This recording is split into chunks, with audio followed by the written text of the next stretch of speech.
নমস্কার বন্ধুরা, আমি রুমার ডায়েরির নতুন পাতায় আপনাদের স্বাগত।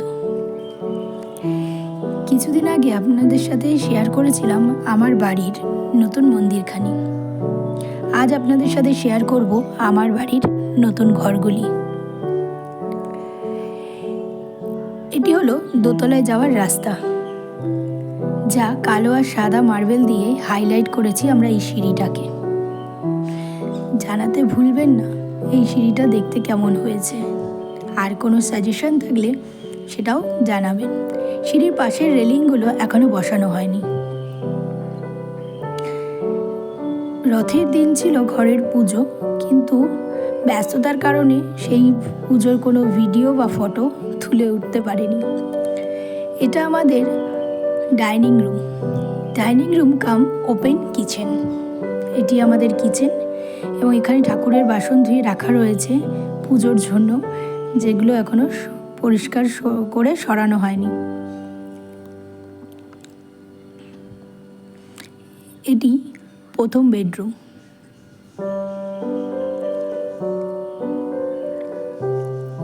এটি আমাদের বেডরুম।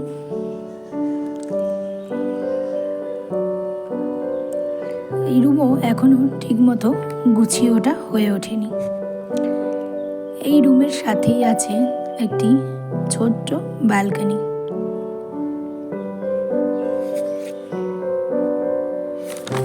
এটিও এখনো ইনকমপ্লিট রয়েছে।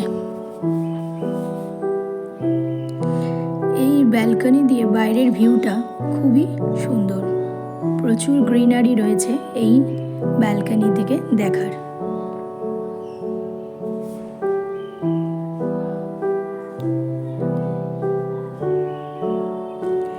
এবার প্রবেশ করলাম আমাদের দ্বিতীয় বেডরুমে।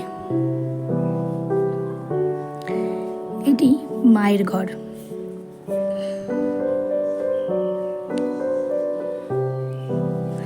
মায়ের ঘরের সাথে আছে একটি ব্যালকনি কাম ঠাকুর ঘর। এই ঠাকুর ঘরের ভিডিওই আমি আপনাদের সঙ্গে আগে শেয়ার করেছি।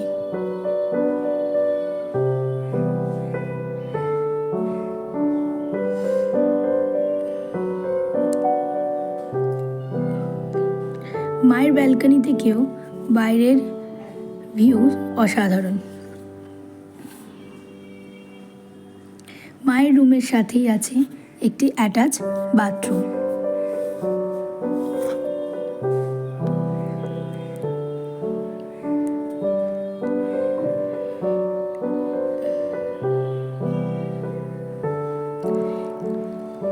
এই রুমের বাইরেই এখানেই থাকবে একটি টেবিল টপ বেসিন।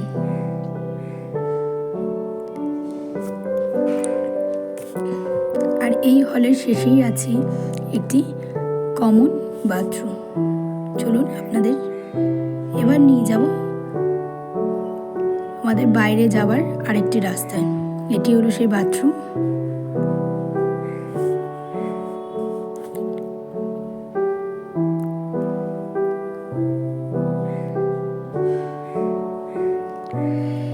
এটি নিচে ছাদে যাওয়ার রাস্তা।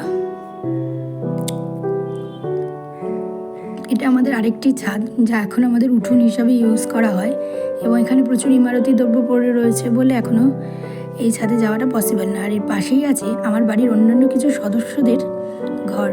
তাদের সাথে অন্য এক ভিডিওতে আপনাদের আলাপ করাবো। এবার যাব আমরা তৃতীয় তলে। এটা আমাদের তৃতীয় তলে ওঠার সিঁড়ি, এবং এর পাশেই আছে এই ছোট্ট লন, যেটি এখন খালি রয়েছে। পরে সাজানো হলে সেই ভিডিও আপনাদের সাথে শেয়ার করব। এবার হচ্ছে আমাদের ছাদে যাওয়ার রাস্তা। সেখানেও প্রচুর ইমারতি দ্রব্য রয়েছে। ভিডিওটি ভালো লাগলে লাইক, কমেন্ট, শেয়ার করবেন। আর চ্যানেলটিতে নতুন হলে প্লিজ সাবস্ক্রাইব করে দেবেন। আর কোনো সাজেশন থাকলে অবশ্যই জানাতেন ভুলবেন না। ধন্যবাদ।